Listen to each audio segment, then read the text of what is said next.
Welcome to the Pete Show. I'm Country Pete, and this is Stomach Pete. I'm Happy Pete. I'm Desperate Pete. And I'm Stabby Pete. Today we're having 49 State Breweries beers. This one is a, what's it called? Witbier. Witbier? Does Witbier. it have a name in front of it? Or is it Witbier? Witbier. Witbier, Witbier. Which is also the style. So it's a wheat beer. This is a Belgian, it said on the thing. Yeah? It's like a Belgian style beer? Yeah. I'm not much. Belgians make it. Well, so what's the style? Started there, I think. What's the... I think the defining things are usually orange peel and coriander. On the So head? it should smell it a little. Wow, there's definitely a taste lot it. of aroma on this. Oh, yeah. I get a bit of saffron and turmeric and a little millet. Are you having a stroke? A scribbadoodle. Definitely meat.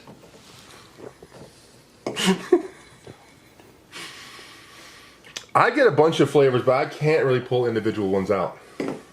Yeah, I'm not getting a huge amount of aroma. So it's definitely a different style of wheat beer than a Hefeweizen. It's definitely, it's funny because it's very similar ingredients, but different flavor profiles. So this definitely, when they said it was made by a Belgian, I was really expecting more of a Belgian type flavory beer.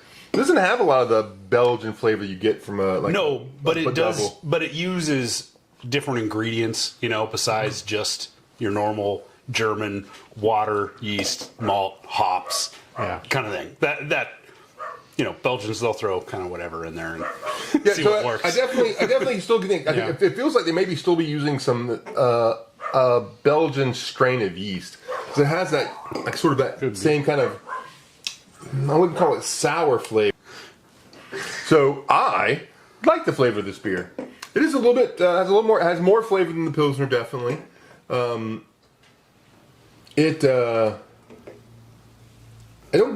the IBU on this?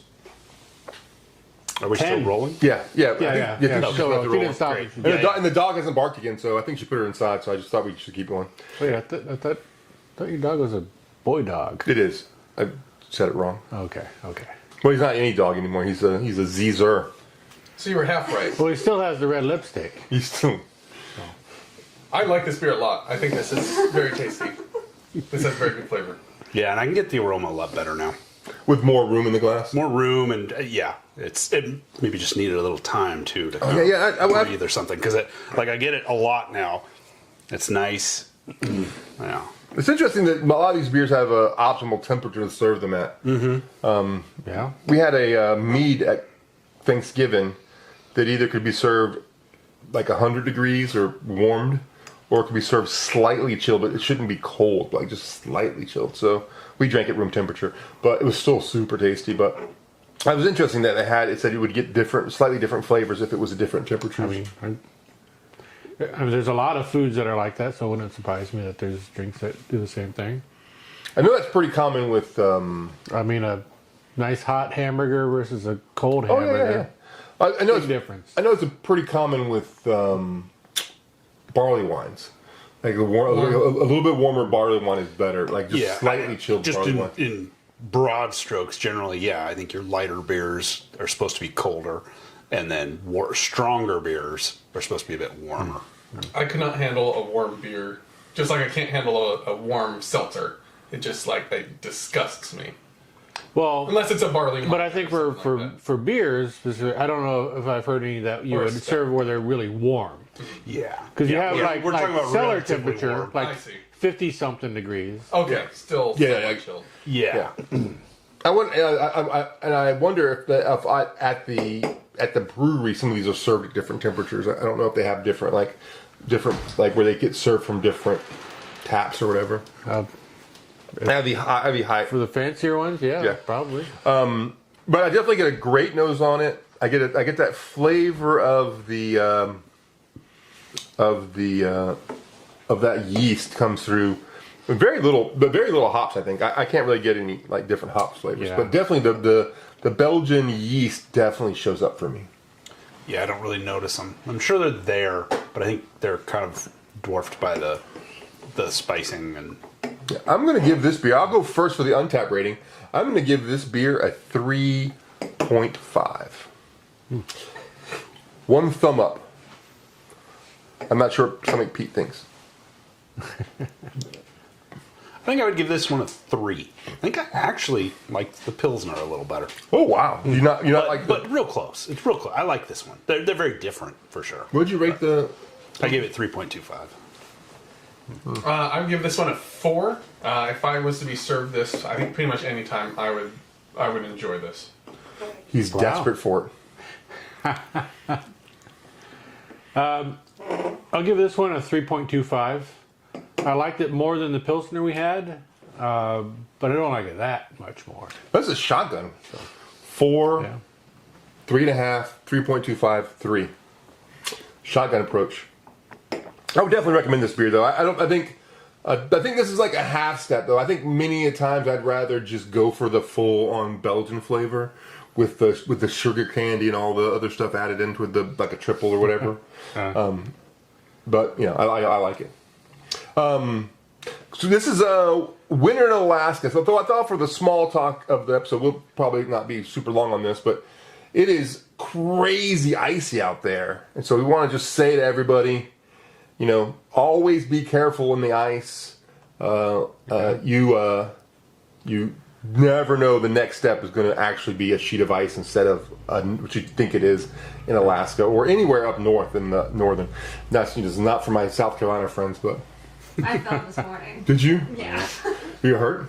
We'll see. Yeah. Were there witnesses? We're in. Oh. Who? I didn't see, but I felt the car just jostle around as she. Which as we she couldn't fell figure out because I didn't touch the car, so my Yeah. rotundo body took the ground. I once went to the Alaska Beer and Barley Wine Festival. Oh, that's a good no. good day. Yeah, it was a great day. I went to the connoisseur.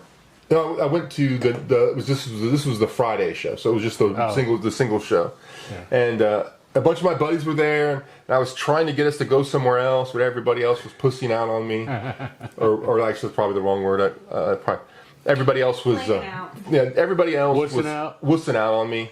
Couldn't hang, and so I went home thinking, oh, I'm just gonna have some beers at home, whatever. Talk to my fish, Oscar, and about an hour later, a bunch of my buddies decided to go out, and they were like, well, we couldn't go out without calling you. So I called a taxi cab, and I went to walk out on a taxi cab, and I was like, oh, I gotta go drink beer with my buddies.